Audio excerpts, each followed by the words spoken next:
Hello दोस्तों, नमस्ते, प्रणाम। हम किरण शर्मा अपना यूट्यूब चैनल पर सबके स्वागत करै छी। हम देवरानी जेठानी जा रहल छी चुटकुला नाच गीत गाबा। अहाँ सबके जब नीक लागत तऽ कमेंट करके जरूर बताएब गीत केहन लागल। एकदम बहुत मजेदार धमकदार गीत छै, देख लियौ। एखन पिया की कऽ रहल छै, इनके बड़ सबटा करै छै।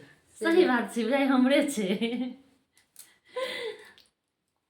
हमारा से पिया हरदम कात रहेलू, हमारा से पिया हरदम कात रहेलू। तू तो फोना में पके करा से बात करेलू, तू तो फोना में पके करा से बात करेलू। हम जे बोलावेलू त लेलू मुँह फुलाए हो, हम जे बोलावेलू त लेलू मुँह फुलाए हो।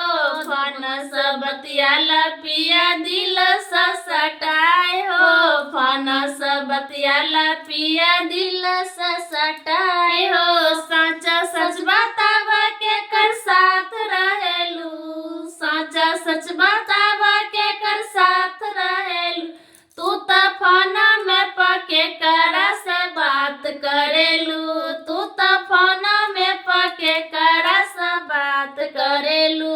रोजे रोजे आवेलू तू रातिया बिताए के, रोजे रोजे आवेलू तू रातिया बिताए के। से जिया पर सुतेलू तू मुहावा घुमाए के, से जिया पर सुतेलू तू मुहावा घुम। साचा सच बतावा के कर साथ रहेलू, साचा सच बतावा के कर साथ रहेलू। तू तो फोना में पके करा से बात करेलू,